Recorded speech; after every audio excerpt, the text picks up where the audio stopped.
What is going on, everybody, and welcome on in to episode 292 of the Garage Beers podcast, brought to you proudly here on the OBR streaming network.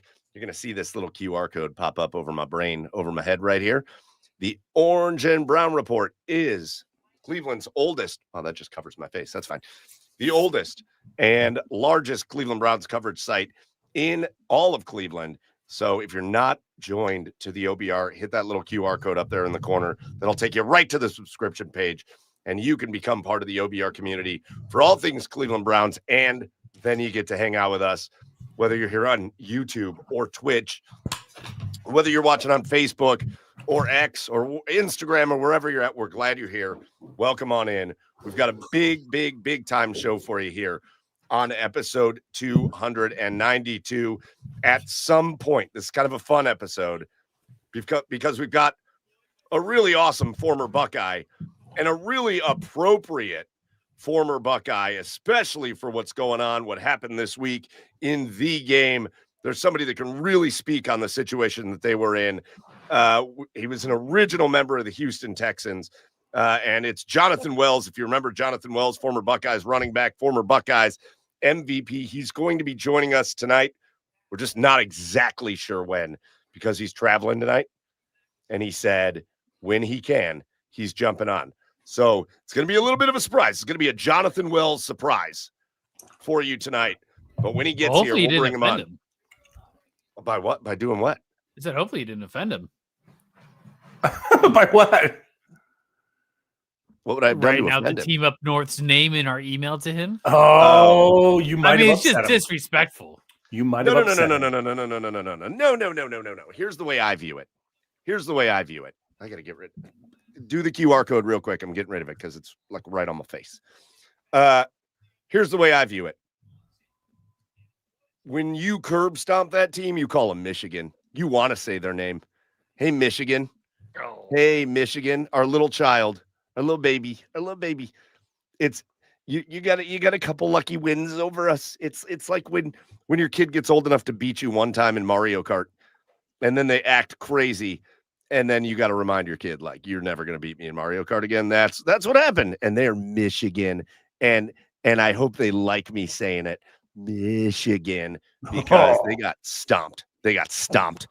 And we're going to talk about it with Jonathan Wells, and I hope he's not offended by it, because I'll say their name happily now.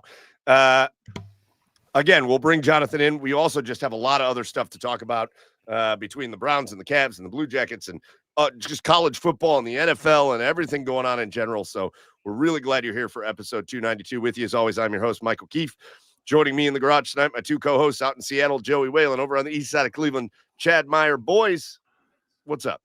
Oh, man. I struggle with that so much. Right? You know how you remind your kids you're never going to win again at Mario Kart. I struggle with it so much, right? Like, I feel bad that I beat them all the time. Nah. But at the same time, I only have so many years where I'm going to beat them all the time before they start beating me all the time at stuff. So I have a real hard time letting them win at anything. at anything, whether it's basketball, air hockey, got Fletch an air hockey table for his birthday, and they haven't beat me a single time yet. That. Heck no, never. Although Hazel's getting pretty fucking good, I gotta say that. That's like Joey trying to beat me at air hockey down when we were in Ogleby. Did not work out in his favor. Didn't work out in his favor, baby. Yeah, the table's a little wobbly. Did you come close? Yeah, for sure it was. A little wobbly. Had a couple good goals, but no. This table is. Is this regulation? This table's tilted. Is this regulation size? I think it was actually. Well, listen, again. I got cleaned out. We're going to have a great, but I'm with you, Chad. My son loves games, loves Mario Kart, loves Mario Party. I never let him win. Yeah. Mario Party's tough to let somebody win it, though. Well, but here's what happens. Then and there's a lot of external factors in Mario Party. So then when he actually won the first time, it was the best. He was about in tears. He jumped up and was jumping around. I think my wife was sitting out on the front porch, like reading a book, and he like immediately ran out to tell her and like feel, and I didn't let him win. Like he just won fair and square. And man. That's the moment. That's the moment right there. But How mad were you in the moment? How mad were you? I was excited for him. Oh, okay. But Mario Kart or Mario Party, like you get the bonus stars at the end. Like, you know, there's some gray areas that to like, you win off skill. I'll be honest, I'm kind of a dick at Mario Kart. Like I'll let him get a 1 lap head start, and then I'll just kick his ass. Like I'll just sit at the start for 1 lap, and then I'll go. You should play. It's maybe not going to play with your kid, but you can play drunk driving. You can play what? Drunk driving with Mario Kart. You ever played that before? Mike does that. Patty. Patty, crack open a beer, kid. Let's go. Oh, it's great. You have to finish your beer before the end of the race. And you can only drink when you're not moving. Ooh, so it's strategery involved there. Yeah. Strategery. So you know what? Next time we're together, we're gonna have to play this, Joe. Yeah, I thought you were like Patty. I thought you were like Patty. Get in the car. Daddy's drunk. You need to drive. Hey, and no, you're right, but we've been practicing. You're going on your first late night Taco Bell run, son. Okay. You're ready. I'll take a gordita bandita. Yeah, remember that. Remember that. Yes. So anyways, awesome show planned. We will bring Jonathan Wells in when he gets here. It's going to be a fun surprise, but so much fun stuff to talk about with him from the Ryan Day can't beat the Michigan team dynamic. That was very similar to what Jonathan Wells dealt with when he played for John Cooper in the Ohio State Buckeyes on some awesome Buckeyes teams that just couldn't beat Ohio State, to his relationship with Jim Tressel and being a founding member of the Houston Texans and so much more. We're going to get into all of it with him when he gets here, but we've got a lot of other stuff to talk about as well. Again, we're in the middle of hockey season, basketball season. The NFL season is starting to gain a little clarity, and there's a lot of wild stuff going on in the NFL that we'll get to, but can't get to any of it before we have our garage beers of the week. And I'm almost ashamed of how long it took me to realize that this is Drew, but Drew with a new name, warmed up with a handful of Busch. All right. And then moved on to Warp Wing, Esther's Little Secret, Caramel Pecan Doppelbock. Wow. Ooh, that's a whole thing. Esther, why have you been keeping that such a secret? That's a whole thing right there. Little Secret Caramel Pecan Doppelbock. Yummy. This is great timing. Our buddy Sean in the comments. What's good, boys? Every show is awesome. Thanks, Sean. I hope he means that. This guy. But it's episode 292, which means we are 8 episodes away from episode 300. And the question was, any big plans for episode 300? Episode 100 was Austin Carr, Rick Nash, and Joe Thomas. Let's go. Episode 200 was Eric Metcalf, Archie Griffin, which to this day is still wild to me. Unbelievable. And Kenny Lofton. Yeah. That was the 3 for episode 200. So if you think for 1 minute that we're not going to try to outdo ourselves, as a matter of fact, we made really good headway on this today. So Sean and everybody else that's watching, episode 300, probably going to be the end of January. That's like the date that it's slated for. Yeah. It could be the January first week 28th. of February. We'll nail that down when we get to that. But you're not going to want to miss episode 300 because there's some big names, and some of our organizations are on board with this now too. Some of our teams, we've lauded the Columbus Blue Jackets and our relationship with them. They always help us out, but some of our Cleveland teams are jumping on board, trying to help us out with this as well. So great question, Sean. Yes, episode 300, end of January. It's going to be humongous, and you're not going to want to miss that. So, boys, you guys keep telling us in the comments what you're drinking tonight, but boys, let's get into our garage beers of the week. And Joe, what's happening out there? What are you drinking? Let's get Romeo Cornell on. Let's do it. Why not? Oh, okay. All right. Romeo Cornell, Eric Mangini duo. Easily. That's Drew's suggestion. Easily the number one guest option that we could possibly get. Boys, oh boys, oh boys. Oh, okay. Very excited because I am finding Christmas sales here in Seattle, Washington. Ew. And I'm very happy to report that they are indeed Christmas sales by gravity, by flavor, delicious. This one we have from Maritime Pacific Brewing Company, the Jolly Roger. Oh, looks Yeah. jolly. Little Skull and Bones Santa, little punk with your holiday cheer. Okay. And I'd say that looks like a Christmas sale. I'd say it looks just like one. And it tastes like a Christmas sale. My God. Damn. I'm quite happy. 9.5%, right on the money. Yes, my Christmas is made with the existence of Christmas sales in Seattle. If you've been watching the show for a while, living in Nashville, they didn't know what it was. I would go to like our local like liquor store that sold like Southern Tier and ask them if they could source 2 Xmas. And they're like, what? We don't even know what that is. And they wouldn't even ask for it. It was just like infuriating. Nope. So, bam. Christmas sale. Check. Bam. All right, Chad, what are you drinking tonight? They looked at you like, who's this fucking dickhead asking for a Christmas sale? Christmas. Oh, my goodness. Well, I'm making my way through the Sam Adams fall variety pack that I got because technically it is still fall. So fuck winter showing up early. On a technicality. Oh, no, it's here. Yeah. Winter is here. Winter is here. But yeah, I mean, it's one of Mike's favorites. It's the Oktoberfest. Sam Adams. Yeah, great one. Yeah. Yeah. So, I mean, Excellent. everybody knows Sam Adams Oktoberfest. I don't need to describe it. That's why I didn't pour it into a glass. Everybody knows it. Good, delicious fall beer. Let's get drunk. Sam Adams got some sneaky like holiday beers. Like who's on maybe 2 weeks ago I was talking about the Cold Snap. Oh yeah. Or last week. The Cold Snap is 100%. great. That was the Oktoberfest is Grinjinsky. great. Yeah. They got some solid ones out there. 100%. All right. So Christmas sale out there, a Seattle Christmas sale for Joe, a Oktoberfest for Chad, and I am going to stick with the Christmas stuff. It's December, so I'm staying Christmas, and I'm going to one of my favorite. It's not a new place, and Chad, you turned me on to the place itself. Yeah. But the beer's been around for a while. But I just have realized that every time I buy beer from this place, I really like it. I'm going back down to Cuyahoga Falls to Missing Mountain Brewery. Let's go. Which is a great place. Again, if you've ever been there, it's awesome. Great place to sit outside, have some food when the weather's nice, overlooking the falls, all that. But I am doing Happy Holidays and Whatnot is the name of the beer. All right. Happy Holidays and whatnot. And whatnot. And look at it. It's wrapped so nice. It's so nice.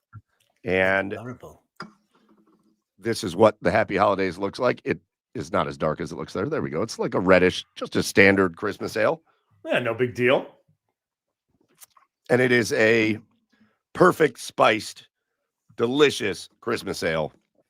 And that's what I'm drinking. So we got our beers. We're ready to go. Again, get in the comments. Let us know what you're drinking. And we'll flash it up on the screen because you guys are ready to go.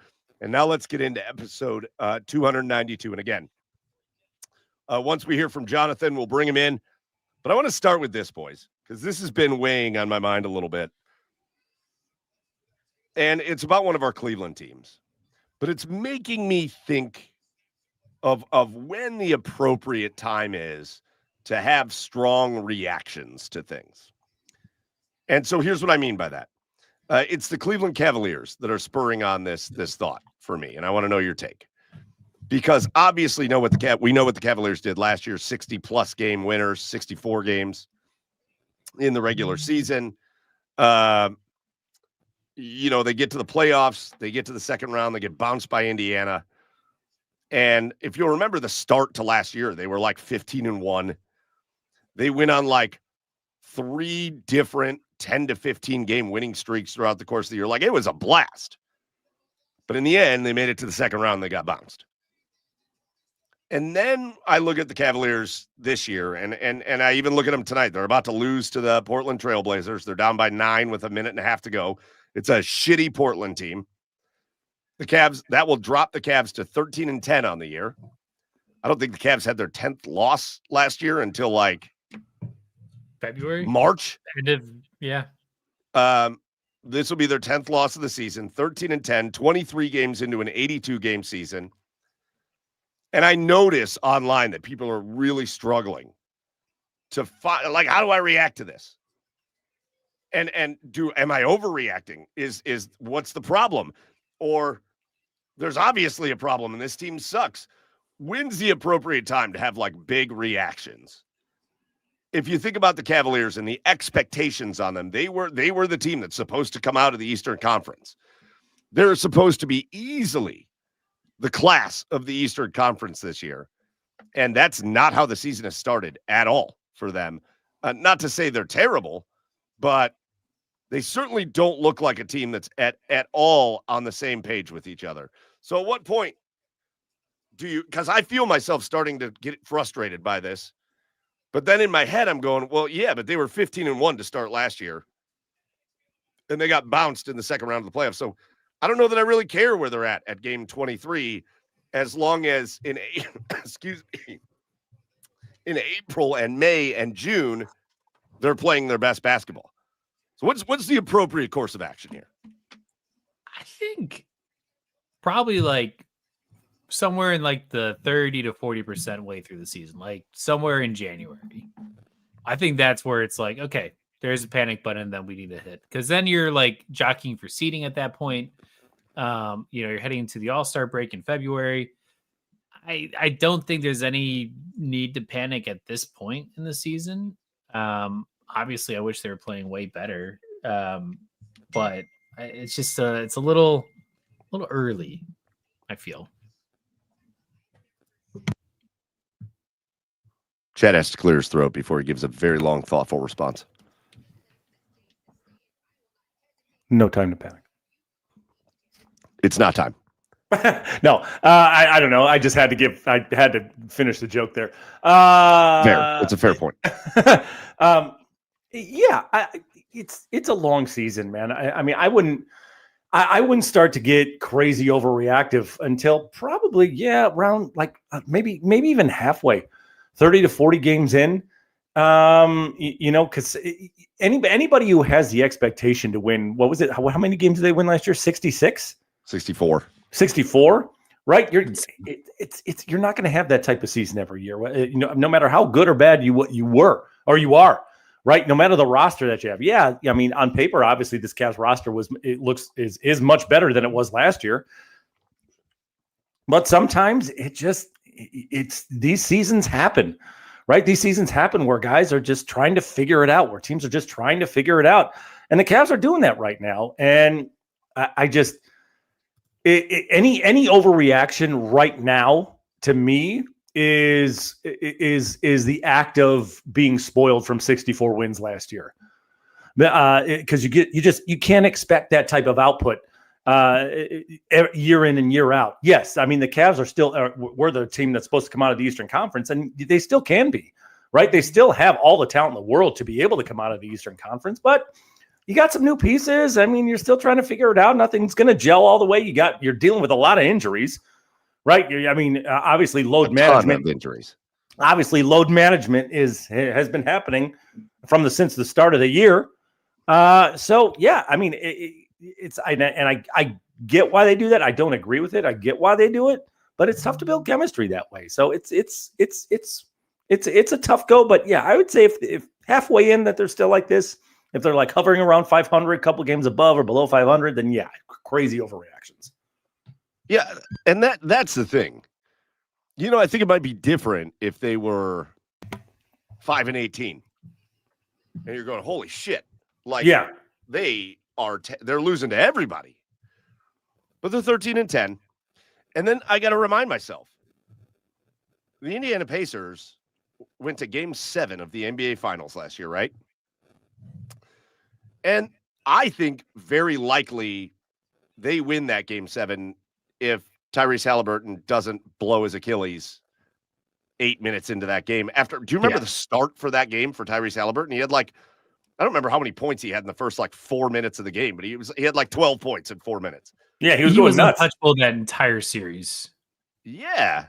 And then I think, in the regular season, the Indiana Pacers won 50 games.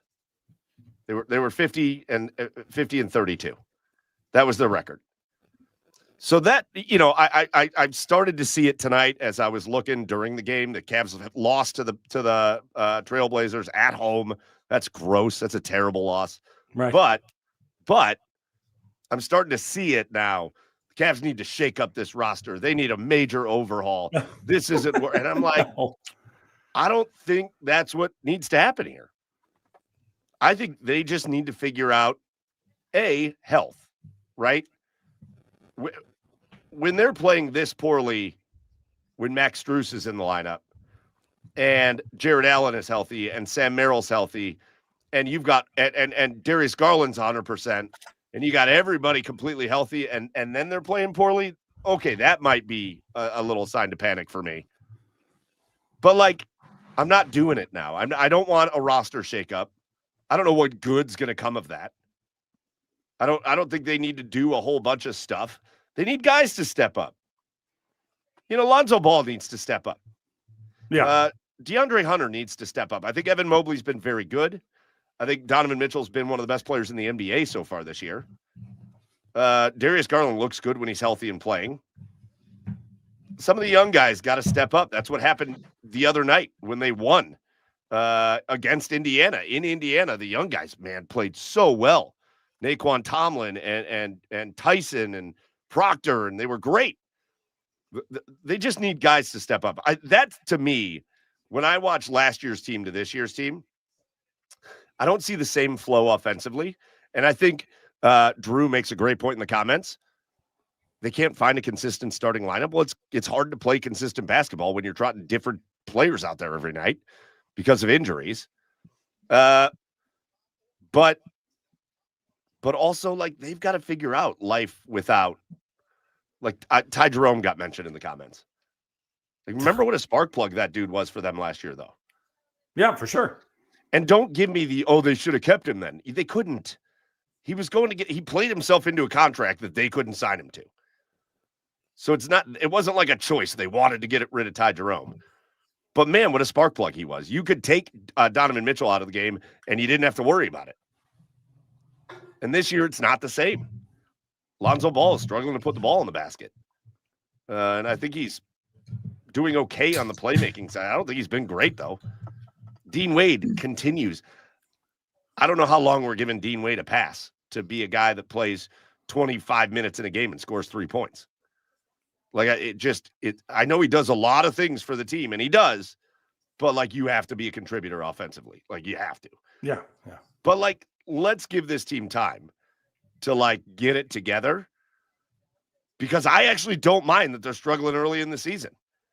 And I think there's an opportunity for them to light a fire in this season to be like, look, if we don't play really well, this is what's going to happen to us. And you don't get that fire in a 64-win season. You don't. You're cruising. And so I don't mind the start. I would love them to be 7 games better than they are right now, but get me to April and start playing your best basketball, and that's all I care about. Yeah, I mean, as long as you can tread water, right? I mean, with all these injuries especially, and the new personnel that you're trying to figure it out, as long as you can tread water while you're doing that, kind of like how Indiana was doing last year at the beginning of the season.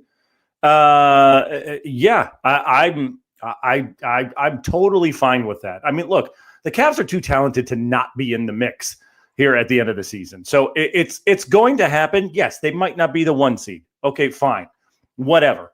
But if they're a team that can get it together middle to the end of the season, like you said, playing their best basketball by April, maybe they can get good on the road, right? Which is so important in the playoffs. Yep. There's other factors at play that can still make them have a successful season. It's just going to take, it's evident here at the beginning of the season. It's just going to take a little bit more time than it did last year. Well, Joe, I think you're wearing the appropriate shirt for this conversation, because I think we needed to learn from that team, that jersey that you're wearing, the Cleveland Guardians. Yep. They were miserable at points for the year. Miserable. And then they go on a historic run, aided by a historic collapse by Detroit. Yeah. And they wind up winning the division. So, like, 82 games is a long time, and there's plenty of I time. wouldn't bank on the equivalent of an August September tear that the Guardians went on, but like you got to before the All-Star break, you got to at least figure some things out, and then you got to build on it the rest of the season, and then you have to get hot at the end of the season. Like that is just a non-negotiable for going deep in the playoffs. But they by January, mid-January, they have to figure it out. Just a couple interesting NBA notes. Kind of bombshell stuff happening today in the NBA. Turns out Giannis doesn't want to work things out with the Milwaukee Bucks. Yeah, he's like, I'm done. And it turns out he wants to be traded for the Milwaukee Bucks. And I know everybody in Cleveland's like, whatever you got to do to get him. They can't. They can't get him. They are a second apron tax team. They can't trade for him. So unless they were like just started cutting people, which they're not going to do, please do not start with Giannis to Cleveland. It's weird how things work out, right? All that news goes crazy today about Giannis wanting to be traded, and then he suffers a non-contact injury in the game tonight. And that could be the latest. I don't know what it was, but that could be the latest in this this streak of these major non-contact injuries. So we'll see what happens with him. I do think one thing, boys, that's interesting. And man, oh man, I think there's some organizations in all sports that just always find a way to do shitty things. So it's Chris Paul's farewell tour season, right? And Chris Paul is going to be a Hall of Famer. And he wants to retire as a member of the LA Clippers. Right? And the Clippers just cut him. Just, you're gone. And that's a wild thing to do to a guy, his last season in the NBA. But I do think maybe an interesting Cavs dynamic there because, especially with the rash of injuries that they just consistently seem to face, I wouldn't mind taking a little flyer on a couple months worth of Chris Paul off the bench, and that kind of like leadership and playmaking and intelligence in basketball playmaking for the Cavs. Like that would not bother me in the slightest. Yeah, that's weird, by the way. Like what happened? Like said he's a negative presence, but like then you see him, he's laughing with all these former Clipper teammates on like a Zoom call or something, and Chris Paul trying to talk to Ty Lue, but Ty Lue's like, nope, I ain't talking to you, and like that's a weird situation there. I mean, Chris Paul has never been short of dramatics himself. I mean, NBA players in general, I think, are probably the most dramatic athletes in all professional sports. So I mean, I'm sure there's some sort of truth to the dramatic aspect of it, but Ty Lue saying up, again, negative presence and like that was a weird situation, but sure, why not?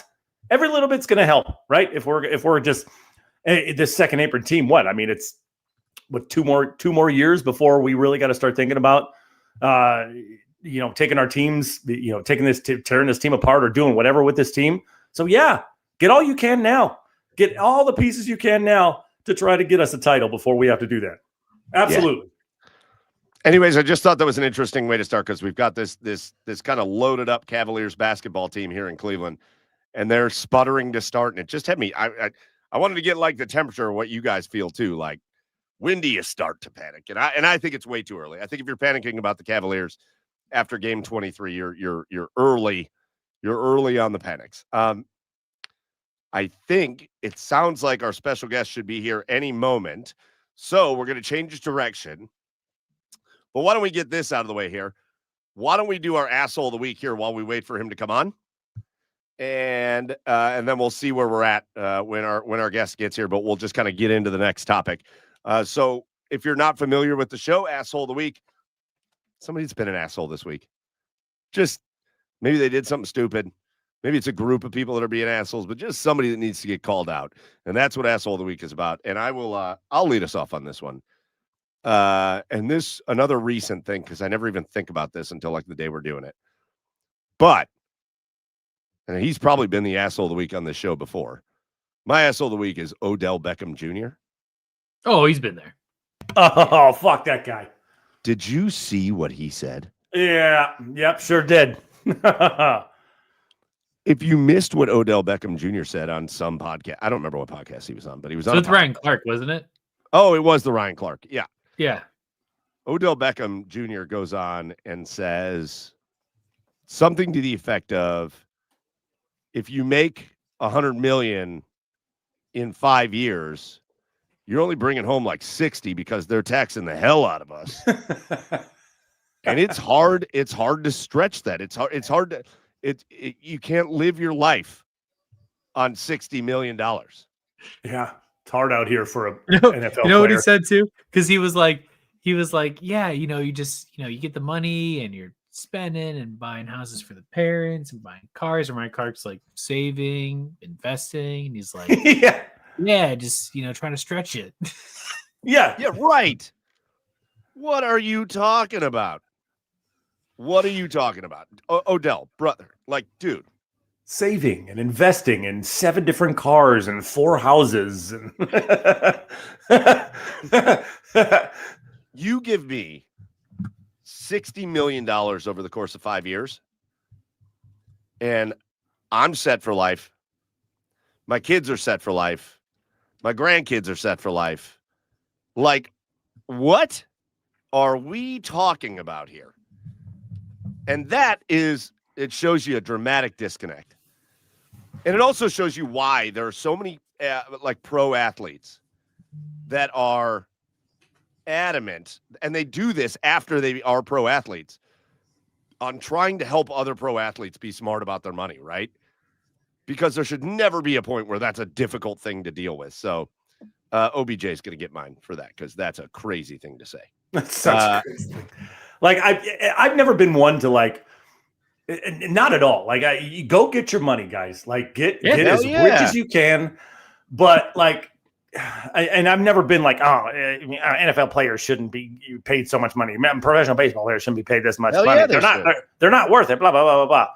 But on the other side of that, Odell, don't pretend like your problems are the same as mine. Spoiler alert. We're all getting taxed. Yeah. We're all getting taxed on our income. Financial problems are the same. Don't do that.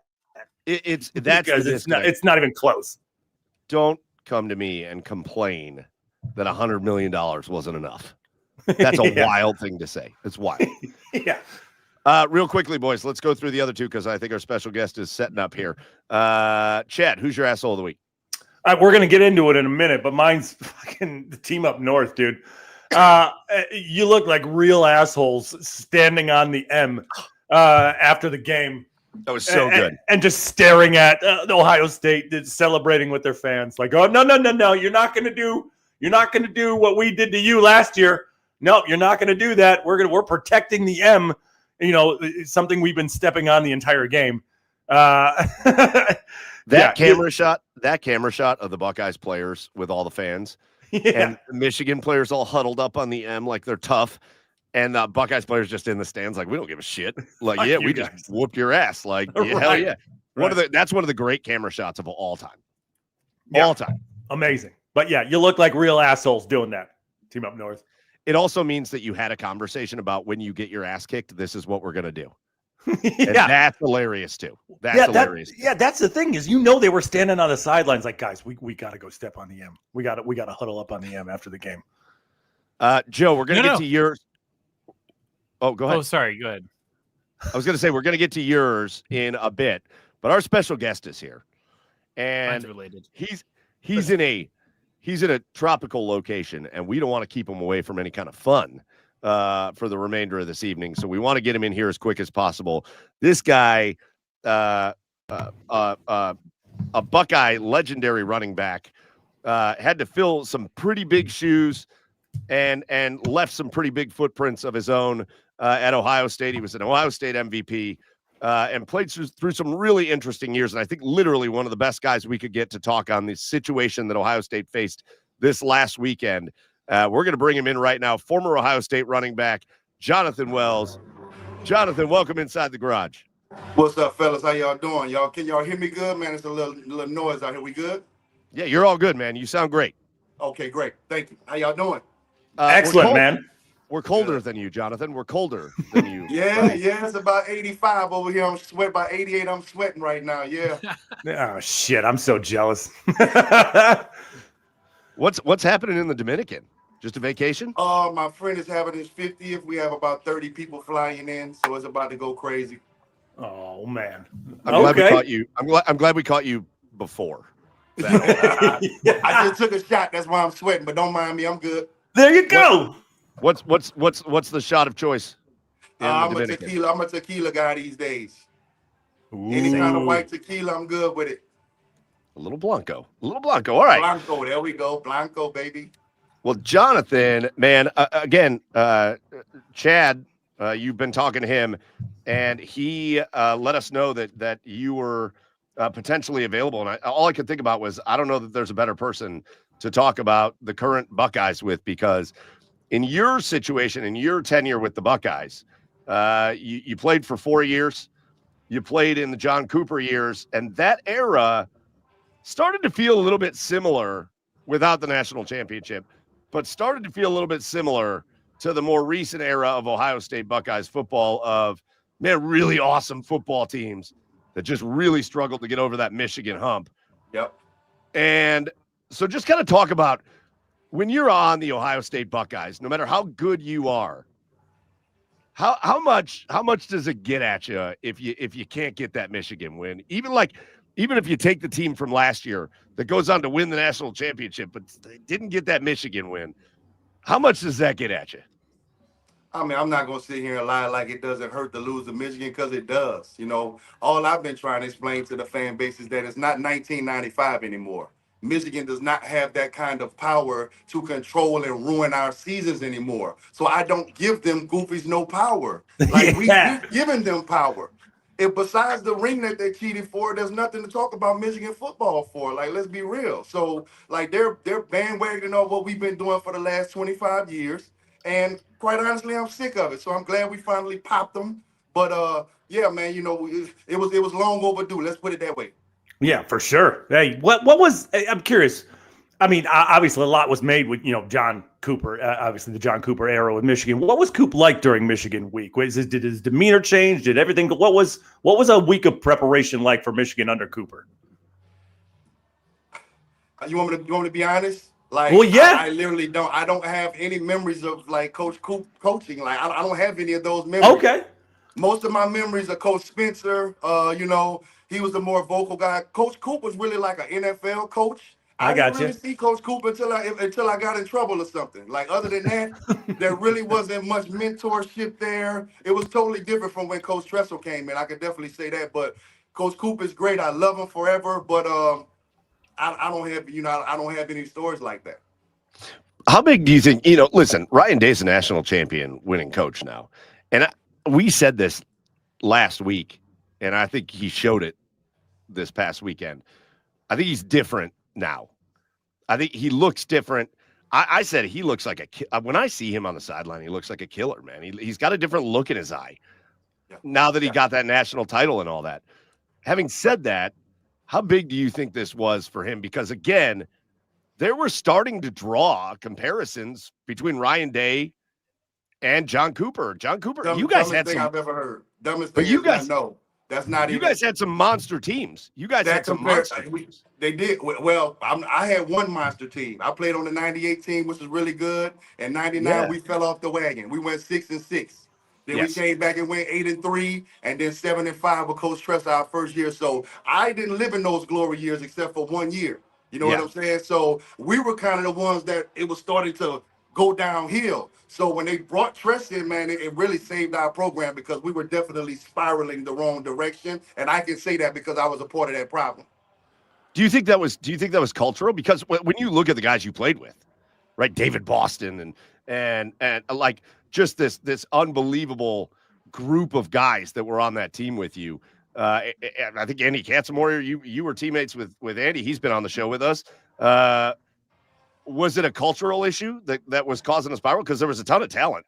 Yeah, I think what happened was, now that I'm doing a lot of reflecting on my career these days, I think what happened was they started to recruit a lot of guys from the South, And I don't think they really understood how to handle us and how to, you know what I'm saying, how to really like mentor us the right way, because we're a different breed coming from the South. So you start bringing in all these different guys from the South, and Coach Tress was able to come in and get everybody back on point. Like it didn't matter Coach Tress brought it. That's why I love Tress, man. Coach Tress brought this thing back to the forefront of where Ohio State should have been the whole time. But it was definitely. It was difficult, man. It was a difficult transition between going from Coop to Tress, but it worked out well for the program. Do you have a? I was going to say, hold on, Chad. I know you're itching, and I don't want to cut you off, but you just, Jonathan, you just transitioned into something that was one of the things I was going to ask you about, and it shows such a difference between the era you played in and now. You're the first Louisiana-born player to ever play for Ohio State. Yes. Nobody from Louisiana ever played for Ohio State before. And that era, it doesn't feel like it was that long ago, especially to guys like our age, but it was so different. Now recruiting is national, and you're getting guys from Florida and California. You know, Julian Salen's a California kid, and all over the country, these guys come to play for Ohio State, but it wasn't like that back then. It had to have been a little bit weird to see guys from Ohio State coming down and recruiting you and being like, man, I guess I'm going to move all the way across the country as a kid to go do that. Like, what was that process like for you? I will be honest, man. When I saw Eddie George play against Notre Dame, because I was a Notre Dame guy before Ohio State, my childhood. When I saw Eddie George rush for 202 yards against Notre Dame, I pretty much said I'm going to Ohio State that day. And they had not recruited me yet. They had not done anything, because obviously back then we couldn't get letters until we were juniors back then. So they had not even recruited me or anything. So this was 94, 95 when I fell in love with Eddie George, Terry Glenn, Orlando Pace. I'm like, man, I'm going there. So my decision was pretty much made from my sophomore year on. I pretty much never wavered until maybe like 2 weeks before signing day. North Carolina had a little, thing in there. But other than that, man, I was a Buckeye pretty much from my sophomore year all the way till. So it wasn't really a decision for me. I knew where I was going. Now, okay, you talked about how just a world of difference it was from Coop to Tressel, and then you said Tressel was more of a mentor. Is there some sort of story that sticks out about Tressel coming in that you can share? Absolutely. Coach Tress is actually the first coach to actually tell me that I wasn't good enough to play for him. So his first day at Ohio State, he said, so you're supposed to be the starting running back? He said, all right, meet me in my office tomorrow morning. We're going to watch every run from your junior year. And my junior year, I came into that. I wasn't in a zone. It had a bad offseason coming into my junior year. I just wasn't Jonathan Wells. So for that first couple of games, I wasn't playing like myself. And when we was watching that film, he really looked at me and said, damn, man, maybe I should have brought my running back from Youngstown State up here. What we doing? Yeah. So I laughed. I took it on the chin. I said, that's what's up. But see, when we start getting into the middle of that junior year and the end of that junior year, he's like, oh, okay, this is the guy I'm looking for. But he literally sat me down and watched every run from my junior year, one-on-one. Coach Coop had never did anything like that, ever. Wow. Yeah, but I think that says as much about you as it does Tress, too, because you looked at that and went, all right, you're going to challenge me like this? Stepping up. I took it on the chin because I knew he was right, because that wasn't the Jonathan Wells that I should have been. And then my junior year really cost me in the draft. If I would have had 1,000 yards my junior year and my senior year, I'd definitely go second, first round. But because I didn't have a good junior year, that cost me the next year, I believe. Yeah, I saw. I think you posted it, and I think it might be like your pinned tweet, to be honest with you, on your Twitter page. It's a text between you and Jim Tressel. Yeah, and I think it was after a Michigan game that Ohio State had won. I think it's before this little stretch. But I think it's him. It's him, and he probably said it to a couple of you guys that it's him saying that you guys set the foundation. Yeah, because I woke up after the Michigan game and I see a text like, "See, look what you started, J-Dub." I was like, "Wow." Yeah. So that was personal to me for sure. That win had to feel like 1,000-pound weight off your shoulder. Yeah. Oh my goodness.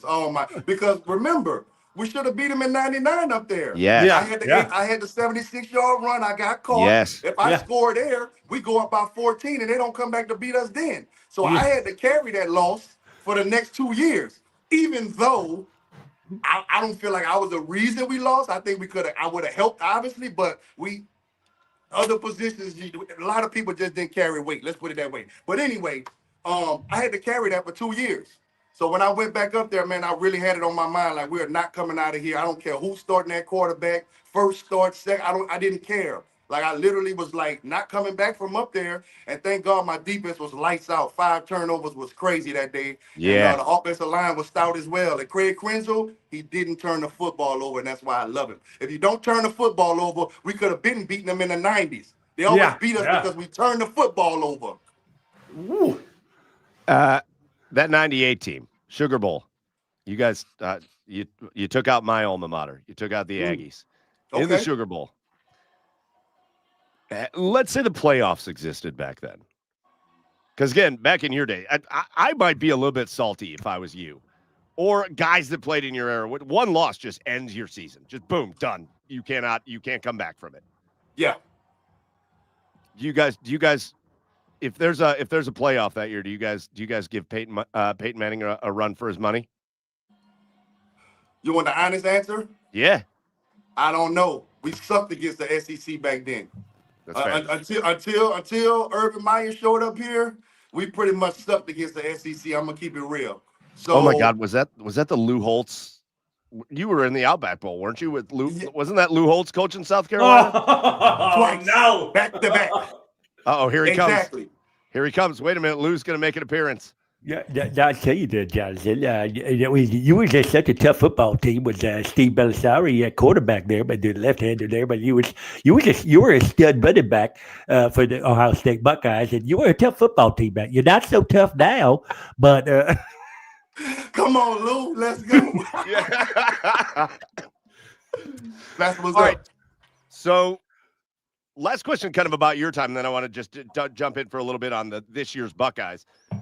But you wrap up your career in 2001, and you're that last group. You're Tressel's first year.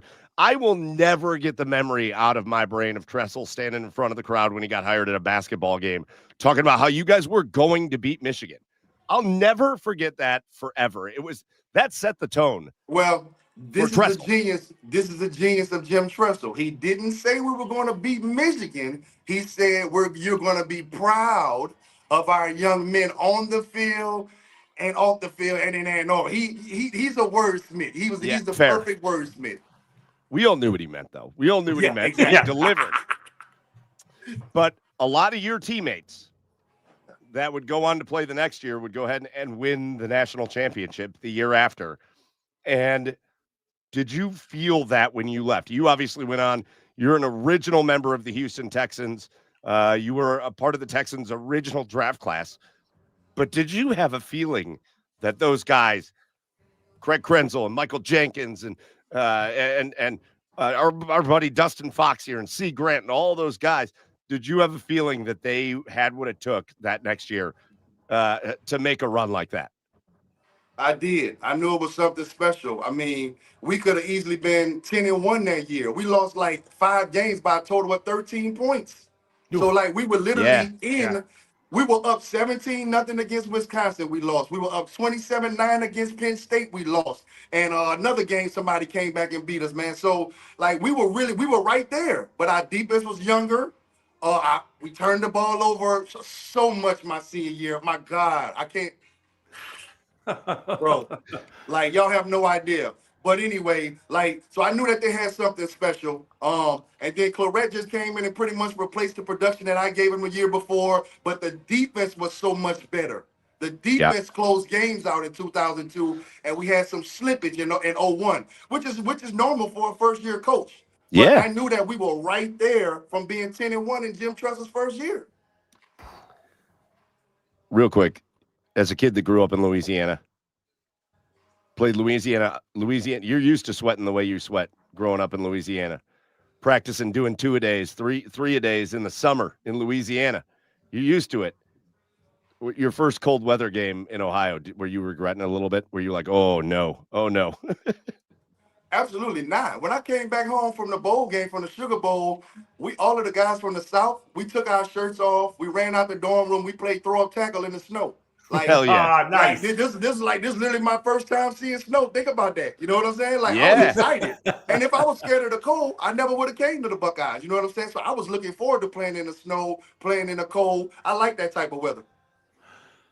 All right, let's go to this here. I want to talk about the game. My first question is, and because I have a favorite part of this too, I want to ask you guys, what was your favorite part about the game this past Saturday?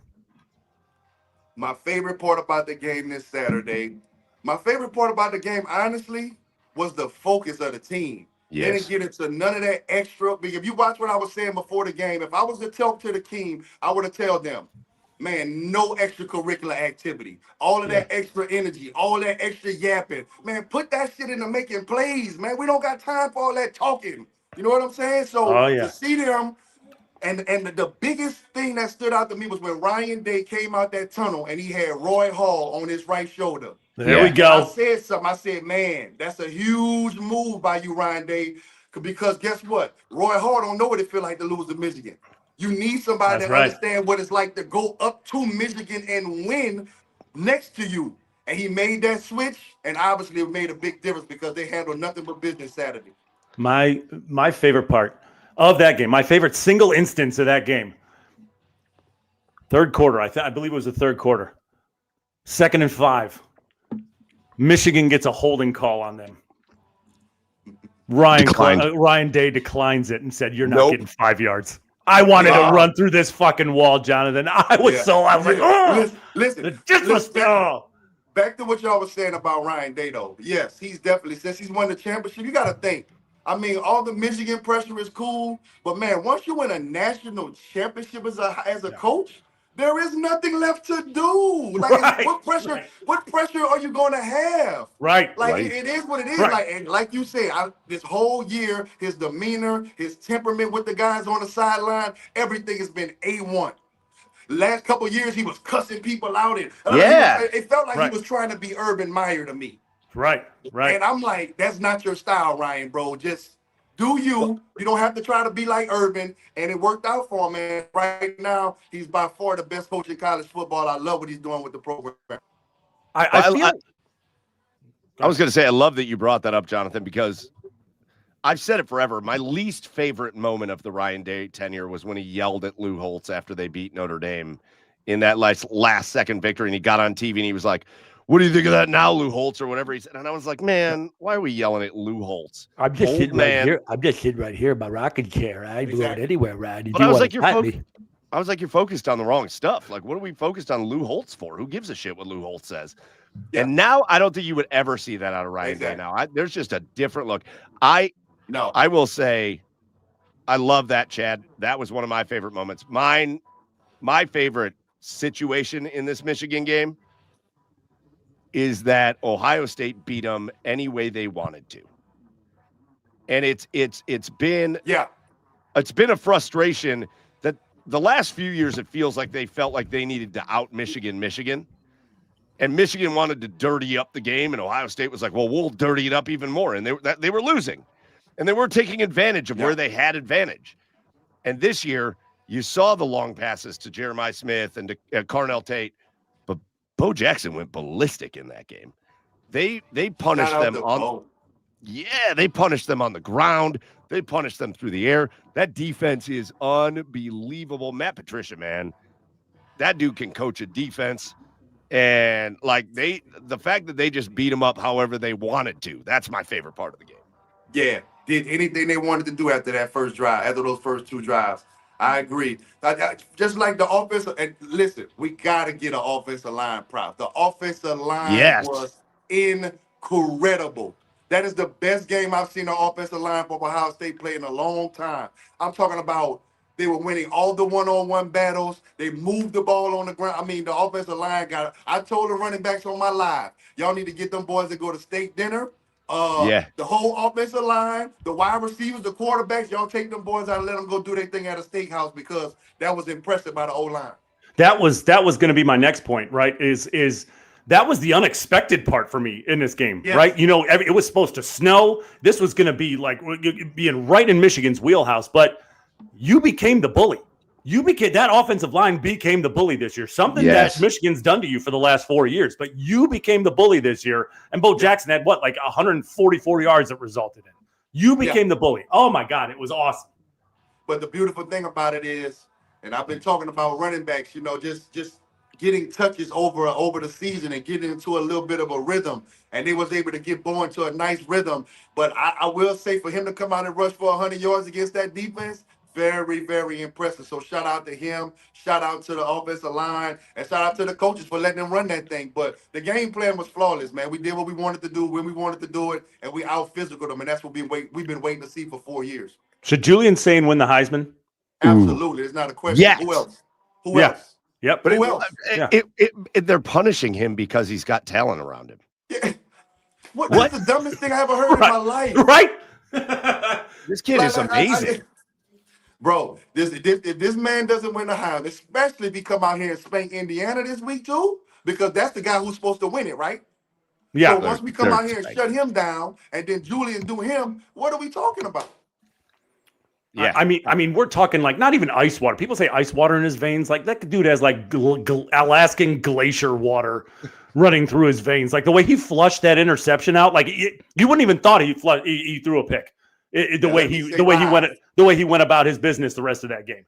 Let me say it live. I was skeptical of Julian before the season because I wasn't impressed with his size, and I don't like short quarterbacks. I just don't like them. But this kid is different. He has a Drew Brees type of situation that he has going on. And like I said, you're talking about a redshirt freshman. Imagine what he's going to be next year after another offseason, another spring football. Like the dude is going to, it can only go up here, barring injury. You know what I'm saying, from here. So great shout out to Julian, man. I'm amazing. He's still going to be throwing to Jeremiah Smith. And he's going to be throwing to Jeremiah Smith again. Right. You said this, and I heard this. I think it was one of the guys from the Big Noon Kickoff talked about this. But I want to go back to this real quick because it's such a good example. And this is the story that gave me goosebumps from this game. I think it was one of the guys from Big Noon Kickoff. And he said after they got done wrapping up, he went up into the tunnel. And all of a sudden the doors opened and Michigan came out. And it was loud. And they were screaming and yelling and saying all kinds of wild shit. And they were all like, they were just making them. It was loud. And all of a sudden, the Ohio State locker room doors open, and there wasn't a sound. I saw it. That's what I'm telling you. And they just walked out. Business. The demeanor was crazy. Straight business mode. Straight business mode. I loved every second of it. So let's talk real quick. A couple more questions before we let you get to this party down in the Dominican. But Jonathan, let's talk about this weekend. Big Ten championship game. Ohio State finally back. It's been a minute since Ryan Day and the boys have been in the Big Ten championship game. And they're going up against a guy that is quickly becoming one of my favorite guys to hate. And that's Curt Cignetti and the Indiana Hoosiers. And the only reason is I love Curt Cignetti, and I think he's a great coach. But, man, that guy talks about winning like he's ever won something, and he hasn't. Guy hasn't won anything. He wins games. He's never won anything. Well, listen, you gotta fake it till you make it, my boy. You gotta fake it till you make it sometimes. That's what he's doing. He's trying to speak it into existence. That's all. So what are your thoughts on this game? Indiana, Ohio State, obviously Mendoza is probably going to be one of them. If he's not the top pick in the NFL draft, he's going to be one of them. You've got this Indiana team that's a high-powered offense. I don't know that I'm real sold on their defense. Against the best defense in the country and one of the best offenses in the country. How are we feeling about this? I feel like this is going to be our biggest challenge. We have not faced the offense with this much offensive firepower up until this point, in my personal opinion. Michigan did not have offensive firepower like that if we really want to talk about it. Like, they've been shut out in multiple games pretty much to where they could barely throw it, or they made plays late to get the win or whatever. But this team right here, they actually have a nice offensive firepower, and I think they're going to put up some points. But I think Ohio State comes out Big Ten champions. I don't think they're going to be able to do anything without offense on turf. And I think it may be a little bit more high scoring than some see. But I think the Buckeyes pull it out and we come back Big Ten champions and get ready for the playoffs. Yeah, I think this is going to be the first team that scores over 10 points against Ohio State this year. Wow. But it's not it's not going to be that much more, right? Like, gotcha. Yeah. But Jonathan, when you see that defense, how much do you want to just throw the pads on real quick and be like, you know what? I'm gonna come run one more season. I'm gonna come run one more year. Nah, them running days over. You know what I love to do right now? Watch the game and talk shit on my phone. That's it. Yeah.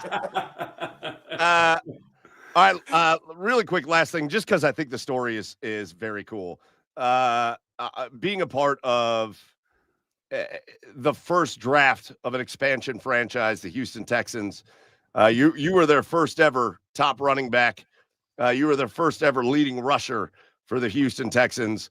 You were very famously a part of the David Carr years where, man, there were so many similar. We're based out of Cleveland here.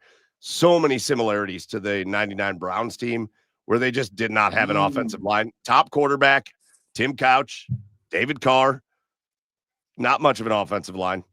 And you guys had to fight through it. But just talk about like starting off a franchise and being what you were a 4th round draft pick, and you were a guy that they were like, yeah, we're gonna build around you. And just being part of that process. I mean, it was amazing. Just being a part. You didn't know what to expect. You know what I'm saying? The beautiful thing about it is the fans were just so happy to have football back in Houston. We were literally like, they loved us so much around the city. I mean, we didn't pay for food. We didn't pay for nothing. You know what I'm saying? Like, it was straight open bar, open season. You know what I'm saying? So yeah. as far as the love from the city, you couldn't match it anywhere. It was crazy. The team, I mean, we had 7 rookies starting on offense, 6 or 7 rookies starting on offense at one point once I started. So we were just very young. A lot of those guys that we say sucked, a lot of those guys went on from the offensive line. They went on to play 12, 13 years in the NFL. They didn't suck. Yeah. They were just new. You know what I'm saying? They just threw a bunch of young guys together, put us out there in the NFL and like, hey, go get it done. You know what I'm saying? So we had some bumps and bruises, but we won 4 games as an expansion team. We could have won 7 or 8. We were right there to win 7 or 8 games. And then we came back and we continued to get better. We went 4 games, 5 games, 7 games. And then my 4th year, we fell off the wagon. We won like 2 games my last year there. So this leads into the next question, because a lot of us say this in Cleveland. A lot of us think Tim Couch was a pretty damn good quarterback, but there was no chance he was going to succeed. David Carr, I think, got sacked like 30 times more than the next quarterback on like the list. Yeah. So 79 times to be exact. Do we feel a little bit about that way? I think you guys probably got fairly close. Again, backfield mates, all that. Do we feel a little bit that way about David Carr? Like, was he better than what he ever had a chance to be? I don't know. All I know about David Carr is when we played him in the horseshoe, we picked him off 4 times. And Nate Clemens, Nate Clemens, Derrick Ross, and all my guys. I never throw my guys under the bus because I know how hard they work. But all my guys that played against him, nah, I don't know. You know what I'm saying? I don't know.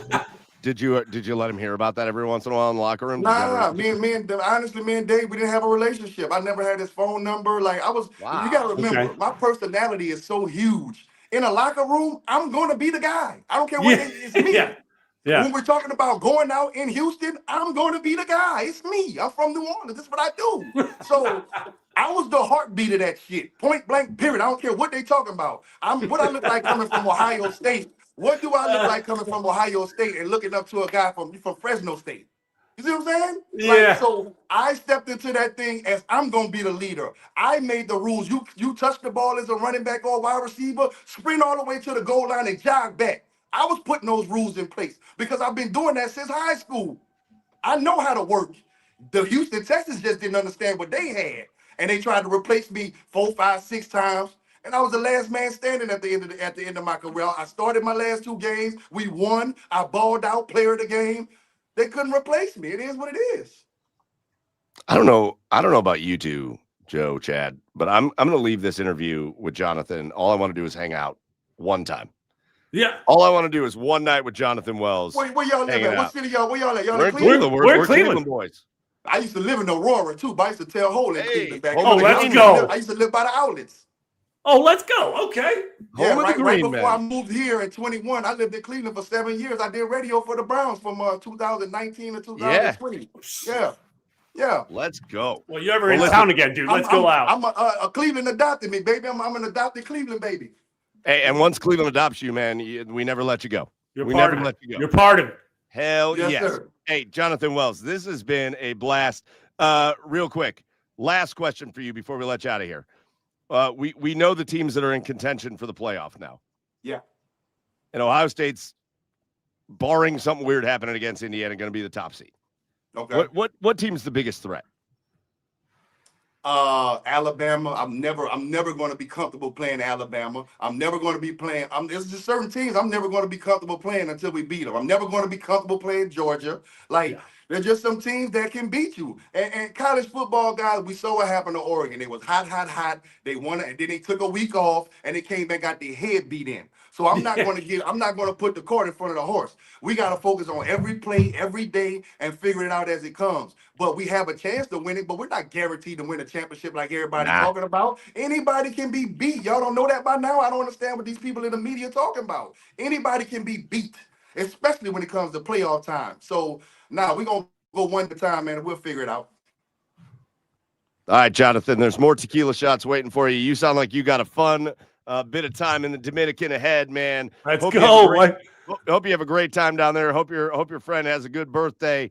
Because if you're involved, I'm sure it's going to be a good ass time. Y'all check my Facebook out. Y'all checked out the Facebook. We about to get it cracking out here. Y'all gonna see it. Yeah, I'm gonna check it out for sure. All right, man. Go have a good time. Thank you for joining us, Jonathan Wells.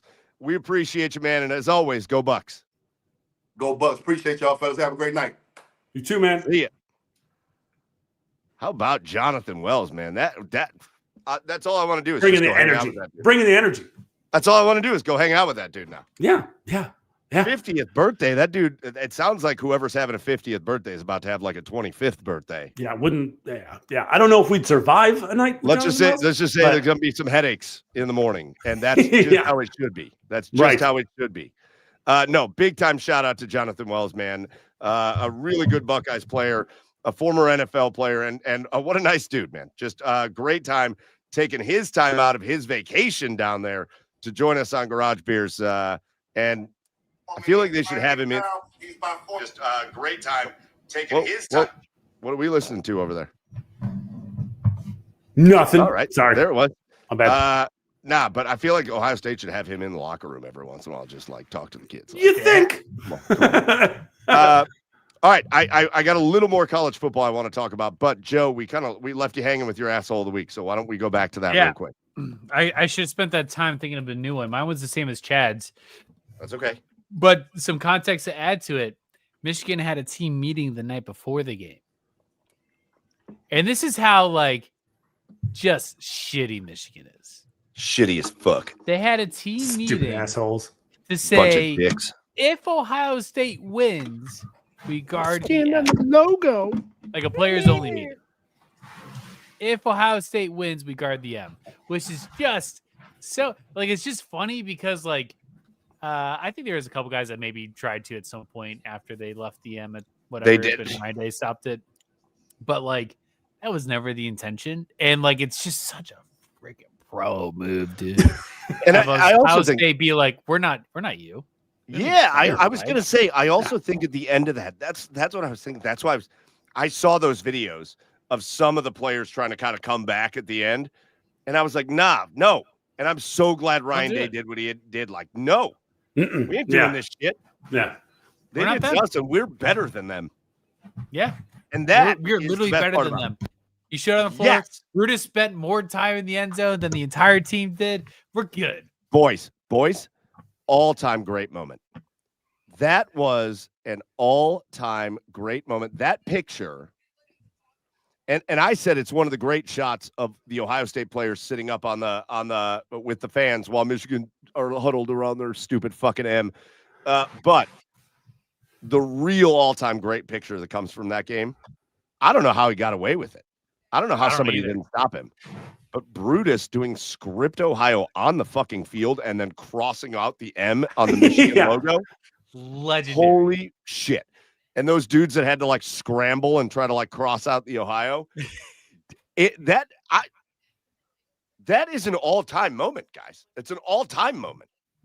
Yeah, That will go down in history for the rivalry. Go ahead, Chad. Sorry. No. Seriously, and he was doing it for like 5 minutes. How nobody it took him so much time. They had so much time to go in there and just scribble it out as he was doing it, but no, they just let him do it. He made multiple passes on the X. Like it wasn't just one X and done. Like he did it again. Yeah, it was great. All right, so just kind of moving on very quickly in college football before we move on, because we got one more topic to talk about. But you're right there, Chad. Yeah, my light keeps flickering like on, and my influencer light keeps like your flickering influencer on light and just off. turned off. It's off now. We just see your shiny it head. keeps flickering off and on and off and on and off and on. I just unclipped it and just threw it away. Oh, you see your shiny dome. All right, move, so obviously we've got good timing here on Garage Beers because it's Wednesday night, which means they came out with the college football playoff rankings last night, and we get to talk about it. The biggest shakeup, obviously, my boys lost. Texas A&M was third last week. They lose to Texas because they've got fucking little brother syndrome, and it pisses me off. But as of right now, this is how things are looking. Ohio State 1, Indiana 2. Pause. Here's the question I have, guys. Let's say Ohio State beats Indiana. And let's say they beat them by 14 to 17 points. How far do you drop Indiana? I don't think Indiana they go past 5. Are they still a top 4 team? If their only loss is a loss to Ohio State. It depends on the loss. If it's a blowout, yeah, they're below 5. If it's 14 to 7 to 14 points, I think they remain top 4. Yeah, I mean, as always, because I mean, unfortunately, style points matter in college football, right? Like, I mean, Yeah. if it's so it's the type of loss, right? Like Ohio State might win if Ohio State wins by 14, but they didn't win by 14 until they pulled away late, and it was close the whole time. I don't think Indiana drops below 4. Yeah. Yeah. So I don't think they should. Yeah. Yeah. So I think they're fine. Barring a 56-3 blowout, I don't think Indiana gets out of the top 4. I think 35-9. Just run back the Michigan game. That wasn't the exact score, but like run back that, they're below 5. The only thing that still drives me crazy about this fucking committee that they have that does this is that nobody can get rid of recency bias. Like, we should be looking at, like, here's the thing. Let's say Ohio State beats Indiana by 10. There's going to be some people that think Oregon should jump up into the top 4. Like the game where Indiana went out to Eugene and beat Oregon by 100 doesn't matter. Or you've got listen, here's the thing. Notre Dame shouldn't be anywhere near these fucking rankings. Right. Well, true. This is true. You have no argument to put Notre Dame into this game over Miami. Or into this playoff over Miami. You have no argument. Miami beat Notre Dame head-to-head. They're going to have the same record at the end of the year. There's no argument, except for the fact that Notre Dame lost to Miami and Texas A&M back-to-back, and then they ran through the rest of their weak-ass schedule because they had a weak-ass schedule. And now it's like, well, we got to put Notre Dame in. What? No, you don't. What? You just forgot that Miami took care of them early in the year? Speaking of teams that have nothing to do or that shouldn't be anywhere near these rankings, Duke has a chance to do the funniest thing this weekend. Duke has a chance to do the greatest thing. Let's get to that. So obviously the top 4, it's going to change. We just don't know how much. But I actually think, I'm going to be honest with you, and you know my allegiance to my Aggies, but I actually think this is the top 4 teams in the country. I mean, Texas Tech is having an unbelievable year.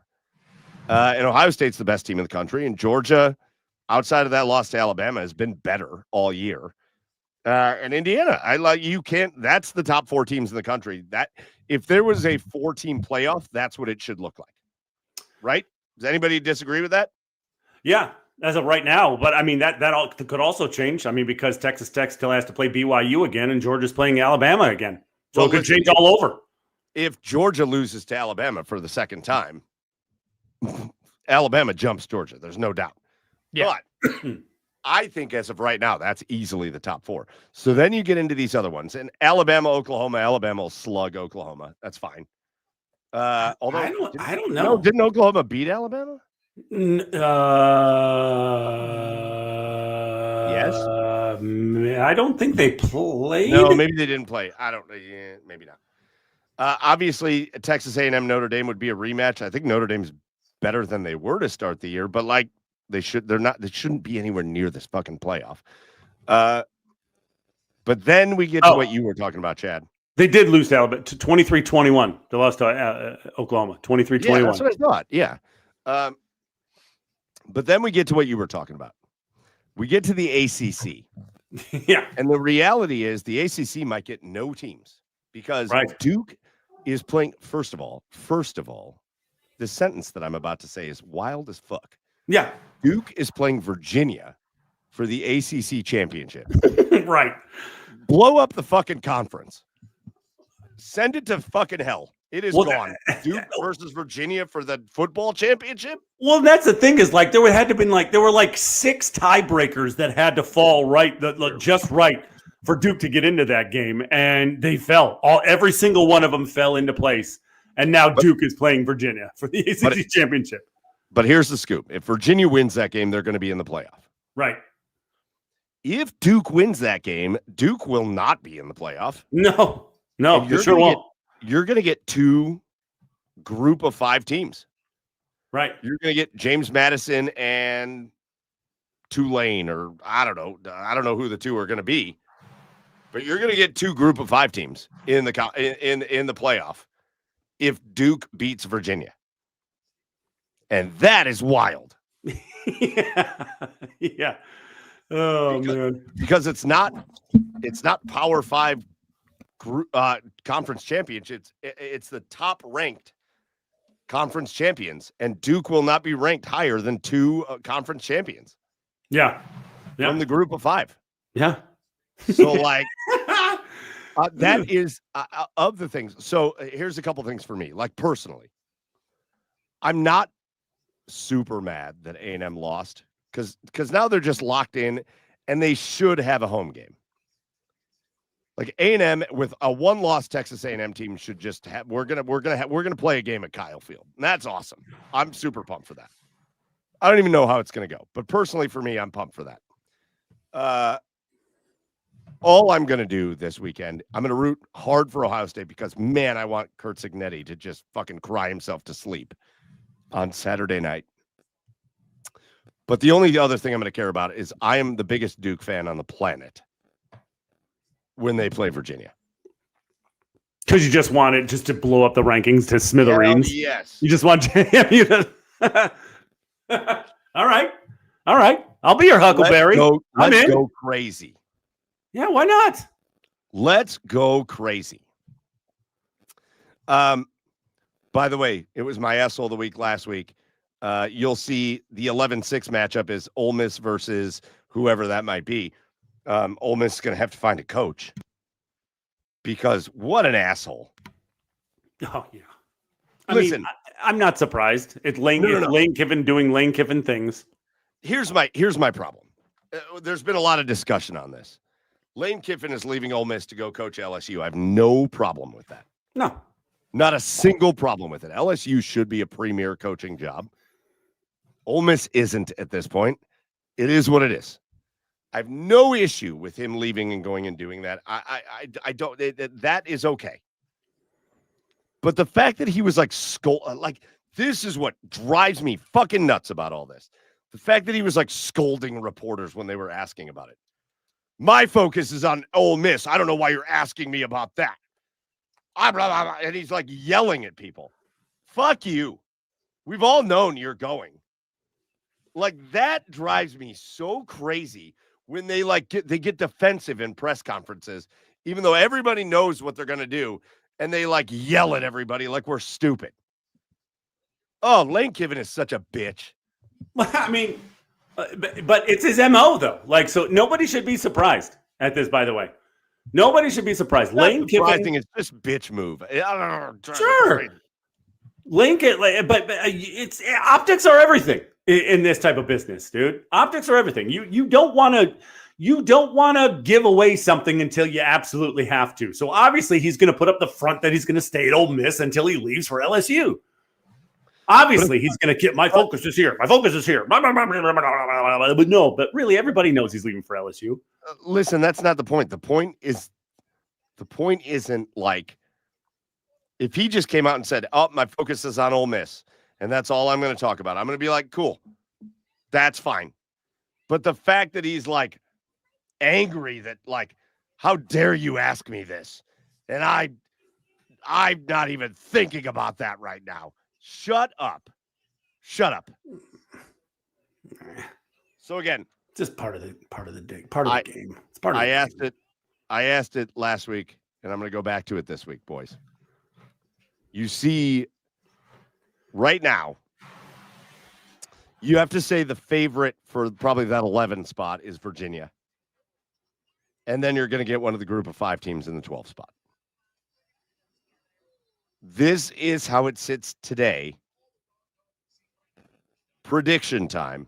Next week, when all is said and done, Chad. Who's still on this list of teams that are going to be playing for a national title and who's not?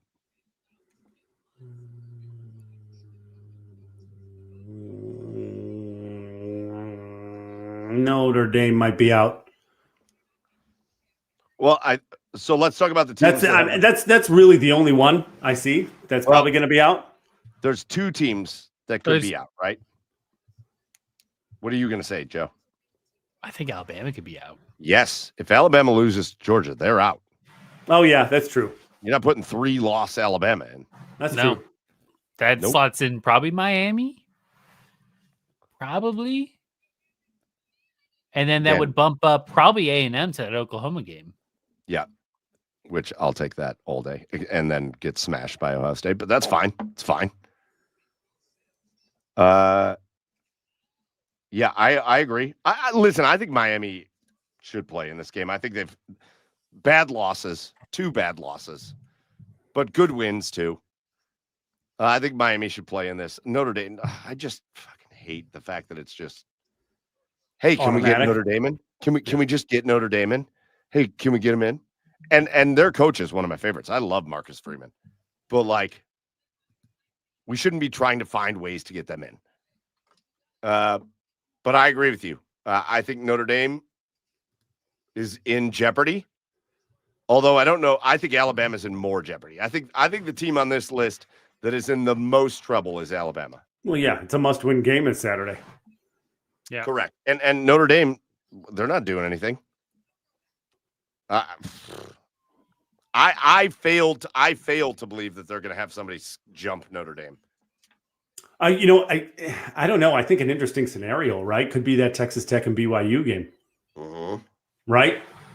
Because BYU wins that game, Texas Tech's not going out of the playoffs, and that's what I'm saying. Who are they going to kick out? What if Texas Tech loses that game? Yeah, I mean they're going to fall back at below 4. So who are they going to kick out? Notre Dame. Alabama or Notre Dame? Yeah, right. That's your only options. Yeah, that's a good one. All right. Anyways. That is the scoop for college football. All right, boys. Just because we can't not hit on it for a minute. Let's jump over. What? It's happening. What? He started practicing. Mm-hmm. Oh, fuck's sake! I didn't even think about that. Yeah. No, it's not a story, guys. It's not a story, guys. So let's jump over to the Browns real quick before we get out of here. The Browns were very competitive with the San Francisco 49ers. I think offensively, they didn't score points, and that's a problem. But I think they moved the ball pretty well. I think Quinshon Judkins looked great. I think Shedeur Sanders looked fine. Like, fine. He was fine. I think offensively, they looked okay. They just didn't convert things. You had the 4th down that they didn't get with Quinshon Judkins. You had the fumble on 4th and 1 because for some reason you're trying to hand off or you're trying to under center snap the ball to Harold Fannin, which I do not understand.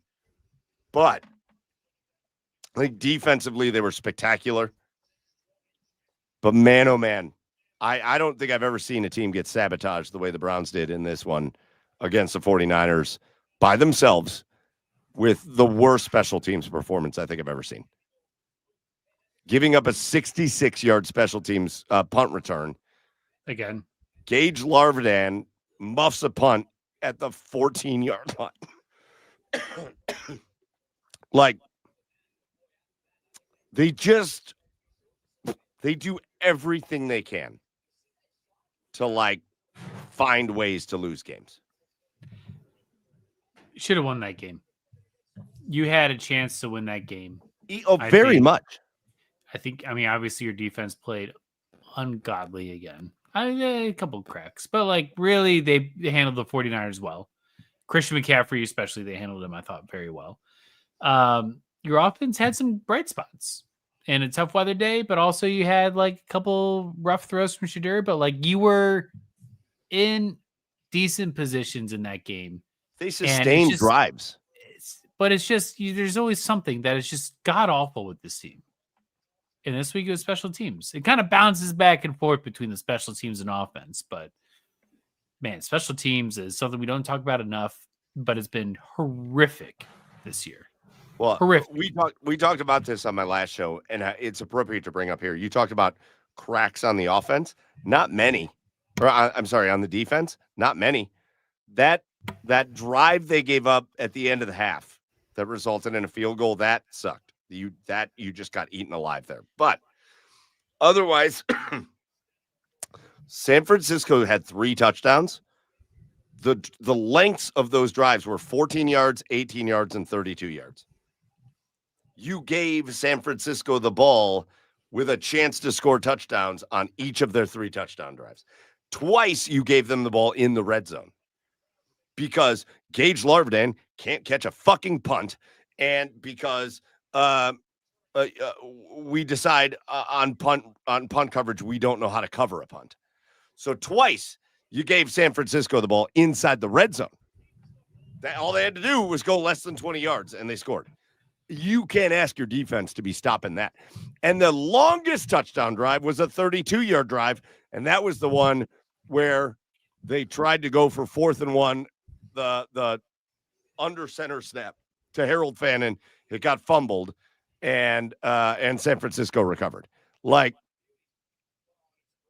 they're experts at fucking killing themselves. Why isn't Isaiah Bond on kick and punt returns?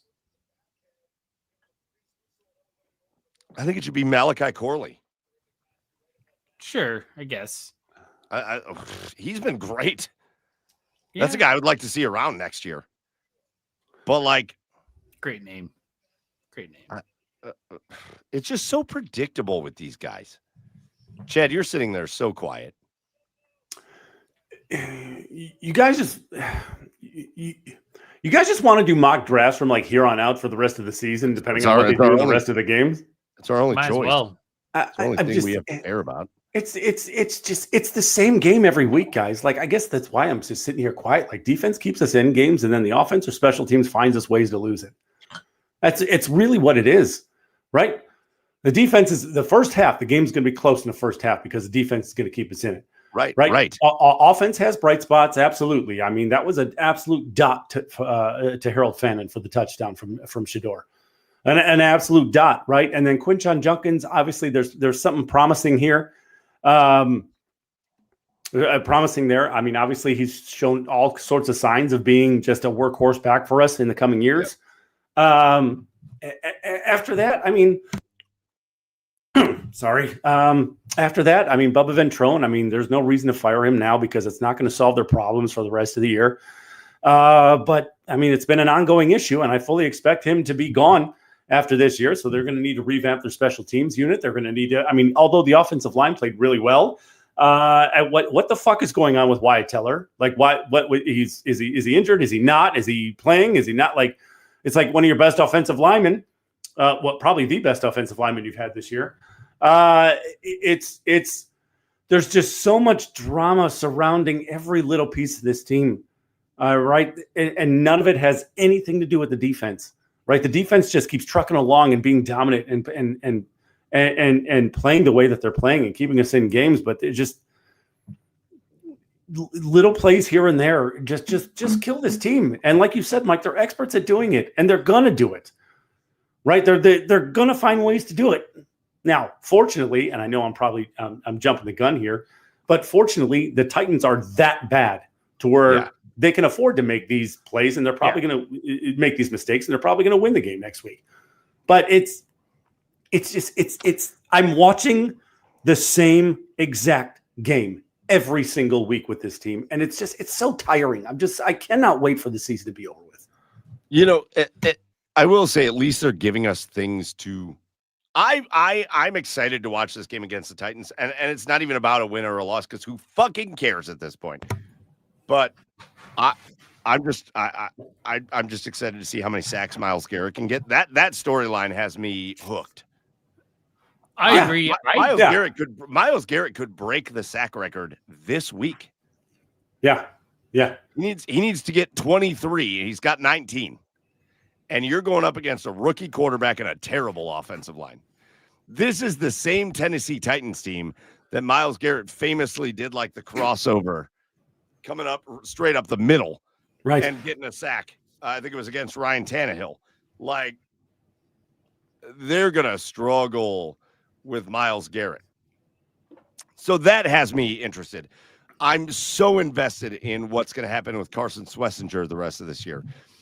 I think rookie of the year is automatic at this point for Carson Schlesinger. He's easily the best defensive rookie in the NFL.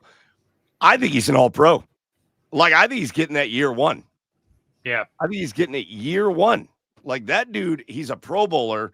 He should be a rookie of the year, Pro Bowler, all-pro year one. Yeah. The defense has given me reasons to I want to watch it. I want to see if I want to watch when Myles Garrett breaks the NFL sack record.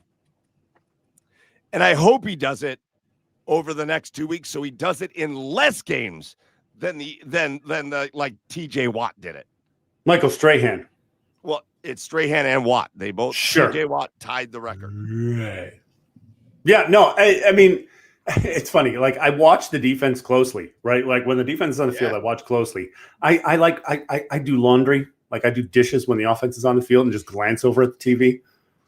I might not even have enough time to get the water. I'll tell you, like in this last week's games, this week's game, boys, I didn't think the offense was that bad. They sustained drives. They were picking up first downs. They were moving the ball. There were things, whether it was Shedeur missing throws, that throw he missed to Jerry Jeudy will haunt forever. Haunting. Because it was an easy touchdown. And he missed it. To be fair, there's no guarantee Jeudy catches that ball. It's fair. It's a fair. But I'd rather put the blame on Jeudy, though, than Shedeur. Yeah, I know. Yeah, for sure. I think people listen. I think it's a natural part of what's going on with this team. I will say this. You guys saw me a couple weeks ago get in, and we all did it. Got into major arguments with a Shedeur. I don't know what we're gonna call him, a Shedeur soldier or whatever. When we had Dave Gronczynski on the show, and he's out of his mind, and he's wrong on most of the stuff. But I also think the other side of it is true. People are way too hard on this kid. I'm seeing a lot of things where I'm like, I want to see more. I have no notes on him from this game, like nothing negative. Like, it's his second start. I mean, my only thing for him is, like, can you one time take a fucking 2-yard sack instead of a 12-yard sack? Sure. Can you one time climb the pocket instead of fade out of the pocket? But what a perfect matchup this week. Like, this should be a good statistical game for Shedeur. It's just a shit Titans. It should be.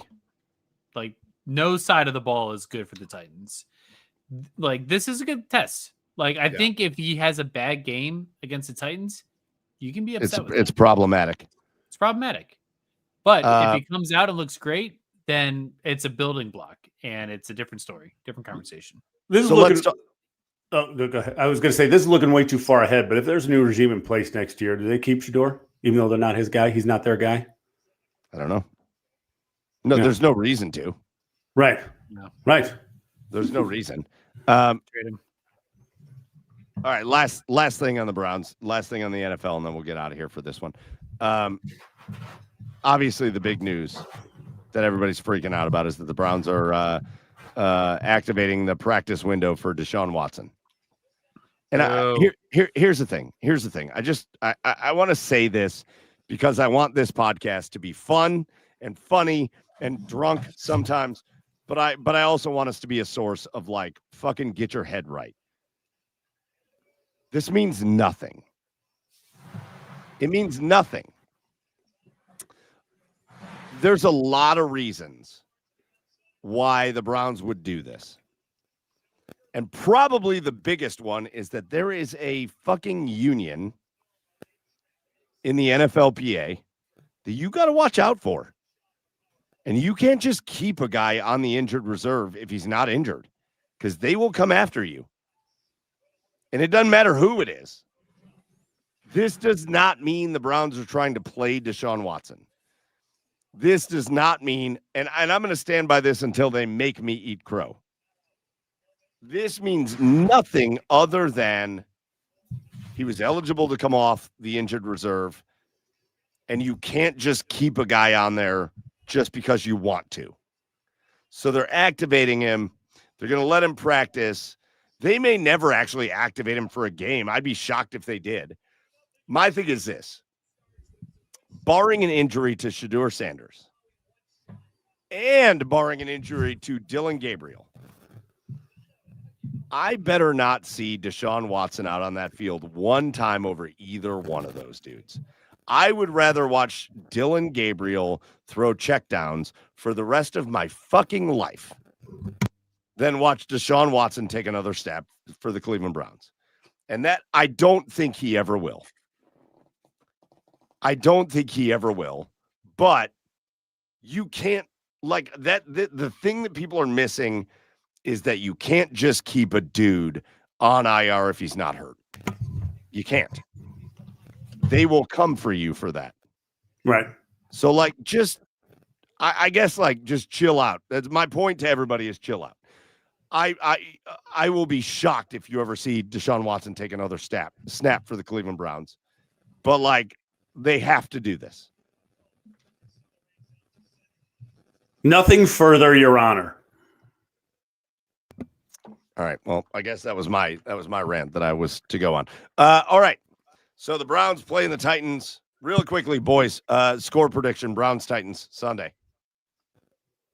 31-9 Browns. I love that. Yeah. Yeah. I was going to say 27-9. I don't think they score a touchdown. Yeah. Although Chamiri Dike, is that his name?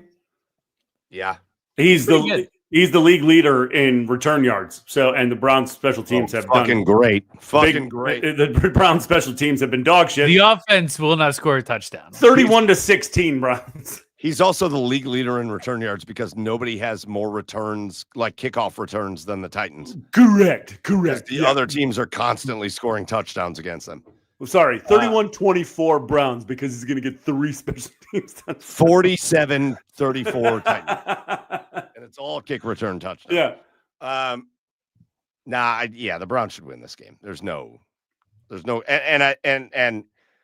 and this to me is the biggest game so far of could Shedeur Sanders be the guy that makes you want to give him another shot next year? I want to see him ball out. Ball out. If he does, it'll be a step. He's going to look like it. I mean, the Titans are so bad that he's going to look like it. And give me a guy that does that. Sure. No, he will impress me more if he does well against the Bears, Bengals, and Bills. That's where it's, to me, that's where it's going to be. Okay, I want to give this guy a shot. Yeah. To me, like him looking good against the Titans is what he's supposed to do. But it's got to start somewhere. Sure. And I don't think he's looked nearly as bad as some people will make you believe. I don't think he's been perfect. I think there's been missed opportunities, but I also think he's been pretty good. And now he's going to get a chance to. I hope they kind of unleash him, to be honest. Like, I'm okay if Kevin Stefanski wants to let him throw the ball 30 times in this game. Go for it. Like, unleash him a little bit and let's see what he can do. So, all right, boys. 10:45. We've had a very fun episode, but let's get out of here for episode 292. And we can't do that without doing our cheers of the week. So, Chad, why don't you lead us off? Cheer of the week. Who deserves a cheer before we get out of here? I mean, I'm just going to cheer the Ohio State Buckeyes. I mean, it was such an incredible Saturday. Like nothing could ruin my weekend after that. Cheers to you, Buckeyes. Let's go.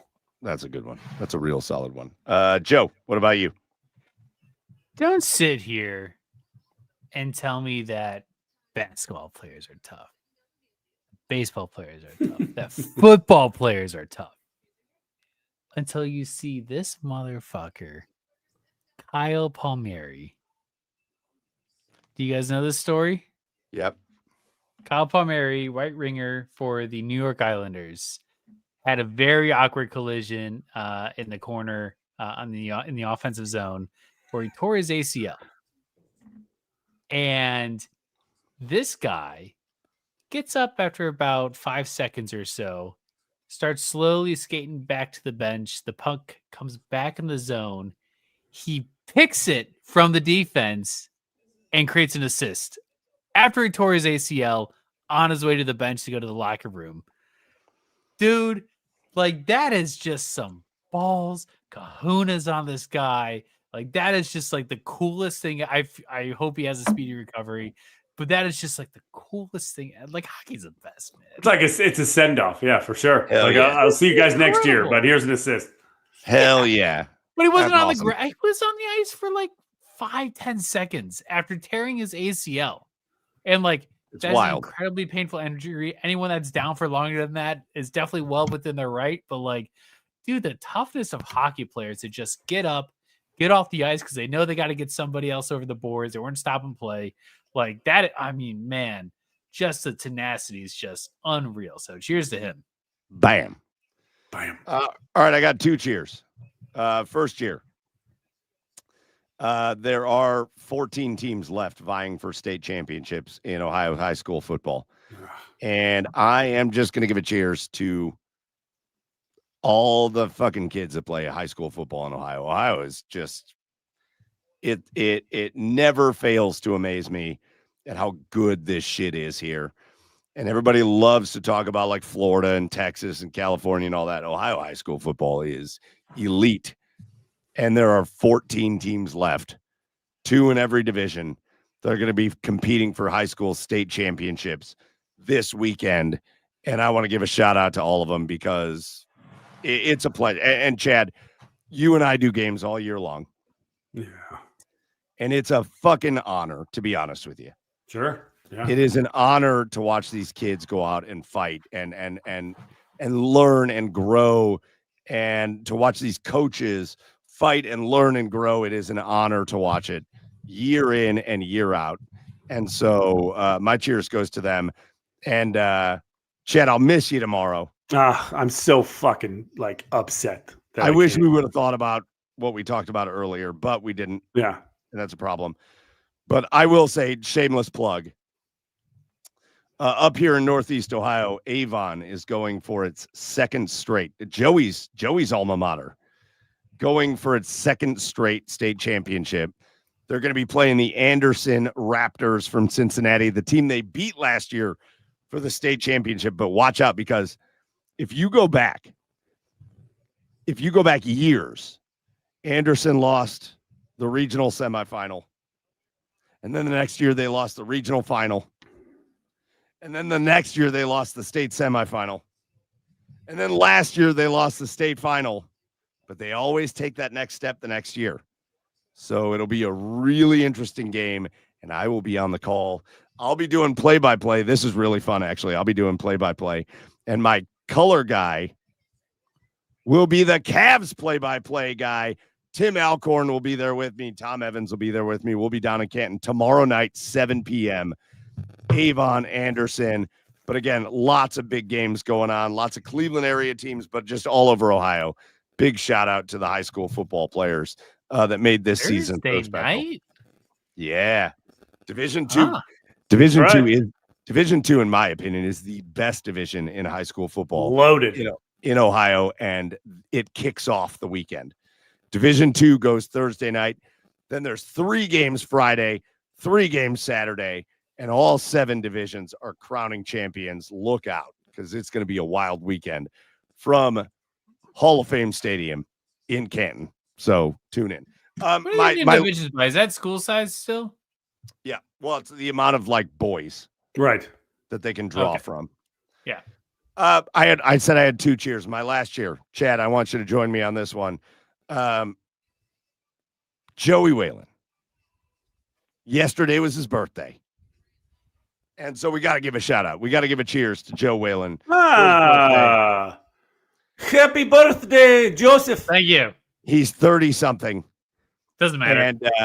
And it doesn't matter anymore. But big time shout out to you, Joe. Happy birthday, buddy. And look, I'm jealous of your meal that you went to last night. Oh, Your had a little dad Din Tai Fung. Who's ever been at Din Tai Fung knows this place is. Did you get a rub and tug there? What the fuck? Mwah. Oh my gosh! Your I dad bet. had me rolling. You had like soup dumplings, and your dad was like, "Oh, look, Chinese pierogies."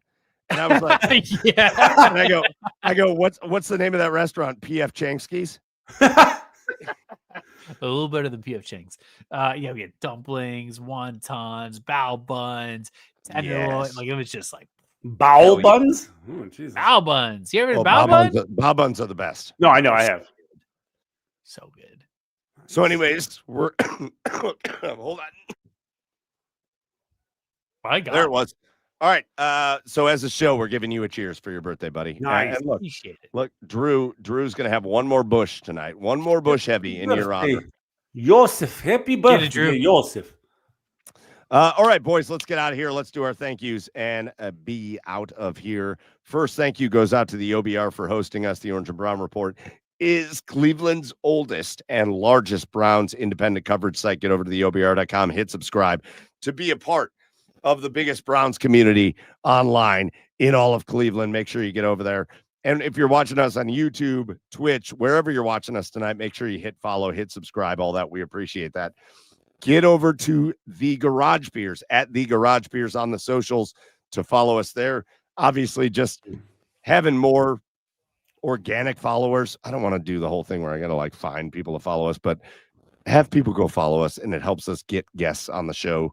So that is appreciated. Make sure you go follow the show.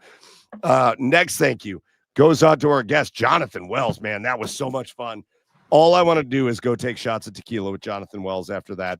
But Jonathan Wells from the Buckeyes, former Buckeye, and the stories he told about his time with the Buckeyes, Jim Tressel, this version of the Buckeyes, all that, so awesome. So big time shout out to Jonathan Wells for taking time out of his Dominican vacation birthday celebration to come hang out with us tonight. That was awesome. Our last thank you goes out to all of you, whether you joined us live here tonight for episode 292 and you were in the comments going crazy. We appreciate you guys. You guys were awesome. Or if you didn't make it live and you're watching us on demand on YouTube or Twitch, or on listening to us on the podcast version on Apple, Spotify, wherever you listen, we appreciate you. We love you. And you're the reason we do it. So that's going to do it for episode 292 for Chad Meyer over there on the east side of Cleveland. For Joey Whalen over there in Seattle, I am Michael Keefe. Go follow the show again at the Garage Beers, and we'll see you next week for episode 293. Until then, cheers, everybody.